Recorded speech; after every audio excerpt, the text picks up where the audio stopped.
আজকের এই স্মরণ সভায় সভাপতিত্ব করছেন জনাব মোহাম্মদ আনিসুর রহমান, সহকারী অধ্যাপক ইংরেজি বিভাগ। আজকের এই সভার সম্মানিত প্রধান অতিথি আমাদের সকলের প্রিয় শিক্ষক, প্রিয় অধ্যক্ষ প্রফেসর মোহাম্মদ শফিকুল ইসলাম এবং দর্শন সরকারি কলেজের সকল শিক্ষক শিক্ষিকাবৃন্দ, আমার দর্শন সরকারি কলেজের সকল শিক্ষার্থী ভাই বোনেরা, ছাত্র শিবির, বৈষম্য বিরোধী আন্দোলনের নেতৃবৃন্দ, সকলকে জানাই আমার প্রাণপ্রিয় সংগঠন বাংলাদেশ জাতীয়তাবাদী ছাত্র দল দর্শন সরকারি কলেজ ছাত্রদের পক্ষ থেকে সালাম। আসসালামু আলাইকুম। ওয়ালাইকুম আসসালাম। আমি সর্বপ্রথম গভীরভাবে স্মরণ করতে চাই এই জুলাই আন্দোলনের মহানায়ক আগামী এবং নতুন স্বাধীনতার মহানায়ক শহীদ আবু সাইদকে, মীর মুগ্ধ সহ এই আন্দোলনে যারা শহীদ হয়েছে সকলের আত্মার মাগফিরাত কামনা করছি এবং এই আন্দোলনে যারা আহত হয়েছে, কারো হাত নাই, কারো চোখ নাই, কারো পা নাই এবং শারীরিকভাবে অনেকে প্রতিবন্ধী হয়ে গেছে, তাদের সুস্বাস্থ্য কামনা এবং তাদের ফ্যামিলির প্রতি সমবেদনা জানাচ্ছি।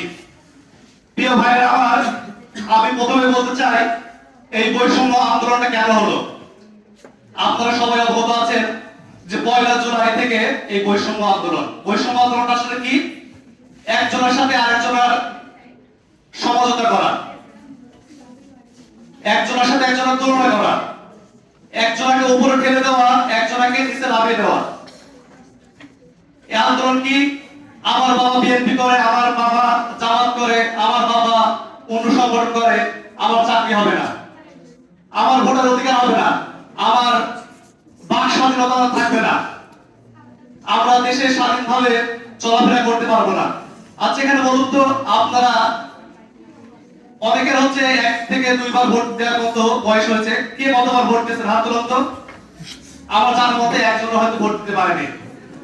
এর কারণ দীর্ঘ 16 বছর যাবত বাংলাদেশে একটি পেতাত্তা স্বৈরাচারী শেখ হাসিনার আবির্ভাব ছিল।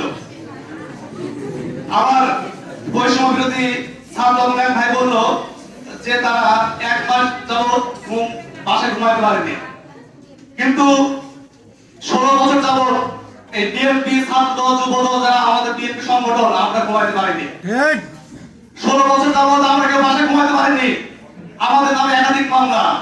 ঠিক, আমরা রাস্তাঘাটে চোরের মতো, আমরা বাসায় খেতে গেলে আমার মাদের রাস্তায় পাহারা দেওয়া লাগতো যে আমার ছেলেটা বাসায় খাচ্ছে, আমি রাস্তায় পাহারা দিই, বাসায় পুলিশ আসছে কিনা দেখি। এই ছিল আমাদের অবস্থা। এই আন্দোলন শুধুমাত্র একদিনের আন্দোলন ছিল না, এই আন্দোলন বিএনপি 16 বছর যাবত আন্দোলন করে আসছে।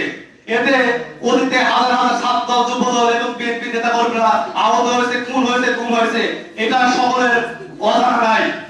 প্রিয় ভাইরা আমার, এই আন্দোলনে শুধুমাত্র প্রায় বিএনপির 400 ছাত্র দলের প্রায় 400+ নেতা কর্মী শহীদ হয়েছে। বৈষম্য বিরোধী আন্দোলনের নেতারা মাত্র আমি দেখেছি 4 তারিখে আন্দোলন সফল করেছে। হয়তো আমি এটা ভিডিওতে দেখেছি, কারণ 16 জুলাই যখন শহীদ আবু সাইদ শহীদ হয় তার পরিপ্রেক্ষিতে আমি ফেসবুকে পোস্ট, এবং তখন কলেজে কোনো কমিটি ছিল না, কলেজে ছাত্র শিবিরের যে নেতা কর্মী আছে কেউ জানতো না, সবাই জানতো যে কলেজে একমাত্র ছাত্র দলই কলেজ কমিটিতে আছে এবং ছাত্র দলের নেতাকে পুলিশ প্রশাসন এবং আওয়ামী লীগ সবাই তাদেরকে চিনতো।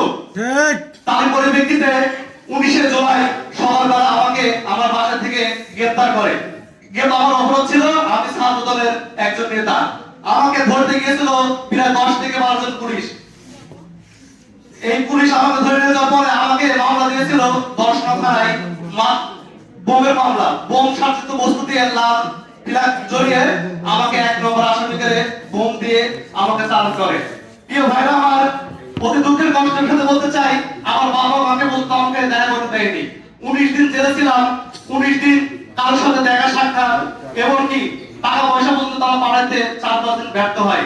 আমি এক পোশাক জেলখানায় 4 দিন করেছিলাম, কারণ বাসা থেকে আমার পোশাক পাঠাতে পারেনি, আমার পিছনে টাকা পাঠাতে পারেনি, কারণ জেলের ভিতরে একটা অস্থিরতা কাজ করছিল।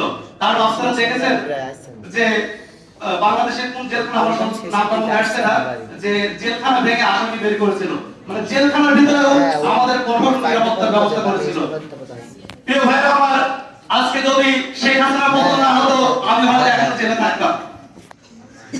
এরকম অত্যাচার আমার মনে হয় বৈষম্য বিরোধী ছাত্র আন্দোলন সহ আর কেউ অত্যাচারিত হয়নি। প্রিয় ভাইরা আমার, এই বৈষম্য বিরোধী আন্দোলনে শুধুমাত্র বৈষম্য বিরোধী আন্দোলনের নেতারা ছাত্র শিবির ছাত্র দলে ছিল না, এই আন্দোলন ছিল জনমত নির্বিশেষে রিক্সা চালক, ভ্যান চালক এবং সাধারণ জনগণ, ইসলামী হেফাজত, সারা বাংলাদেশের মানুষ একত্রিতভাবে ঐক্যমত আন্দোলন করেছিল। প্রিয় ভাইরা আমার, এই বৈষম্য আন্দোলনের মাধ্যমে আমাদেরকে বৈষম্য বিরোধী যেসব আছে সেগুলো আমাদের কাজে করতে, বৈষম্য